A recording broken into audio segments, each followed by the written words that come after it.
नमस्कार दोस्तों ईपीएस 95 यानी कर्मचारी पेंशन योजना 1995 एक ऐसा वादा था जो हमारे लिए एक सुरक्षा की साया बनकर आया था। यह योजना हमारे आश्वासन देती थी कि हमारी मेहनत, हमारी सेवा, वो हमें फल मिलेगा वृद्धावस्था में। 10 साल की सेवा पूरी करने के बाद 58 वर्ष की उम्र में हमें पेंशन मिलती है, जिससे हम अपने जीवन के अंतिम पड़ाव में आत्मनिर्भर रह सकते हैं।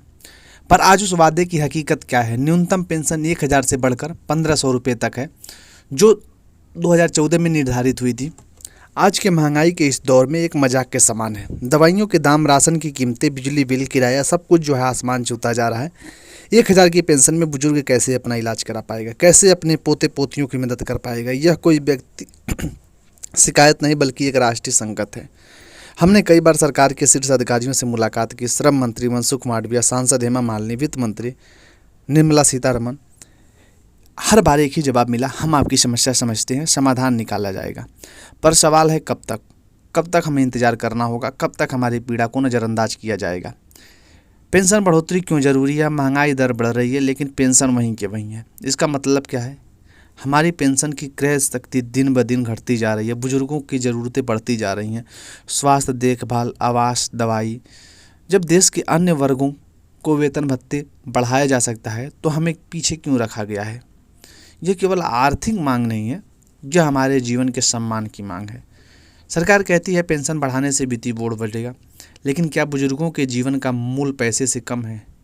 ईपीएस 95 पेंशन का पैसा जो कर्मचारियों, नियोक्ताओं के अंशदान से आता है, यह सरकार निजी क्षेत्र के पैसे, यहाँ हमारा पैसा हक है, हमारी मेहनत है।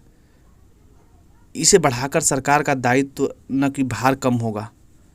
मैं अपनी कुछ कहानियाँ सुनाता हूँ। एक बुजुर्ग जो 35 साल तक सेवा में रहे, अपनी पेंशन से दवाई नहीं खरीद पा रहे हैं। एक विधवा जो अपने पति के पेंशन पर निर्भर थी सामान खरीदने के लिए, वो भी आज संघर्ष कर रही है। एक ऐसा परिवार जहाँ बुजुर्ग अपने बच्चों पर बोझ बन गया है क्योंकि उसकी पेंशन इतनी कम है कि वह अपने खर्च नहीं उठा सकता। कई बार हमने प्रदर्शन किए, धरने दिए, ज्ञापन सौंपे। ईपीएस 95 नेशनल एजुकेशन कमेटी ने संसद के बाहर मार्च तक निकाला।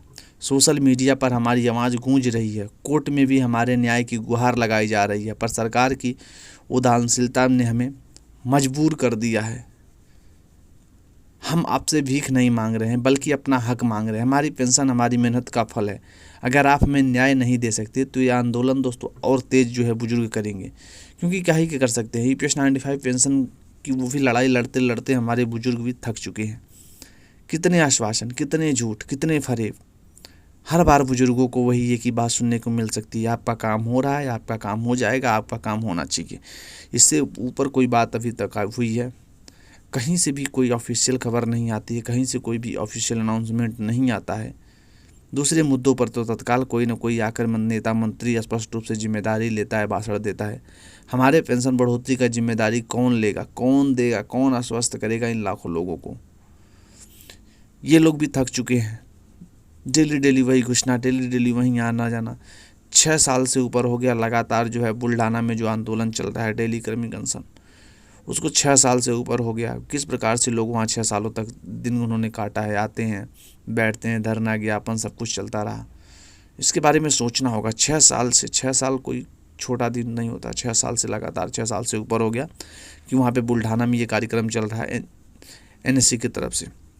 बहुत सारे लोग वहाँ पे आए, वहाँ पे से भी डेली ज्ञापन दिया जाता है डीएम महोदय को, लेकिन कहीं पे भी कोई भी ऑफिशियल अनाउंसमेंट नहीं होती है। तो ईपीएस 95 पेंशनरों से भी मैं कहना चाहूँगा कि अगर आप लोगों को ऐसा लगता है कि ये सरकार नहीं बढ़ाएगी तो कोई ज़रूरत नहीं है। हम भी इस सरकार को वोट नहीं देंगे, बिल्कुल देने की ज़रूरत नहीं है। क्यों दें? अगर ईपीएस 95 पेंशन बढ़ोतरी नहीं हो सकता, हमारे बुजुर्गों का सम्मान नहीं हो सकता, तो वहाँ पे हमें पैसा देने का फ़र्ज ही क्या बनता है?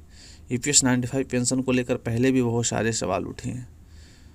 बहुत सारे हमारे नियोक्ता ऐसे हैं कि जो लोग रो रहे हैं ईपीएस 95 पेंशन बढ़ोतरी होने के कारण। उनको खाने का एक समय नहीं मिल पा रहा है। अब बुजुर्ग हमारे समाज के स्तंभ हैं। उन्होंने देश के लिए अपना जीवन समर्पित कर दिया है। अब समय आ गया है कि हम उन्हें सम्मान दें। अगर ये अपनी आवाज़ नहीं उठाएंगे तो कल दोस्तों कोई भी कर्मचारी सुरक्षित नहीं होगा। इसलिए दोस्तों हम लोगों को एकजुट होकर के न्याय की मांग करनी होगी। हम दृढ़ करते हैं कि दोस्तों तब तक लड़ेंगे जब तक हमारे बुजुर्गों को न्याय मिल नहीं जाता। EPS 95 पेंशन की जो हम लोगों की मांग है वो लगातार क्रमिक अनशन के रूप में चलती रहेगी। बुल्ढाना में जिस प्रकार हम कार्यक्रम करते हैं निरंतर रूप से चलता रहेगा, क्योंकि जब तक हमारी EPS 95 पेंशन बढ़ोतरी नहीं होती तब तक उस पर कोई चीज़ बात करने का हक ही नहीं है। EPS 95 पेंशन को लेकर अगर सरकार गंभीर है तो हम भी गंभीर हैं। EPS 95 पेंशन के मसले पे चर्चा करना चाहती है, हम भी तैयार हैं सरकार से चर्चा करने के लिए। पर EPS 95 पेंशन के ऊपर तो काम तो हो एग्जैक्टली। हमारे बुजुर्ग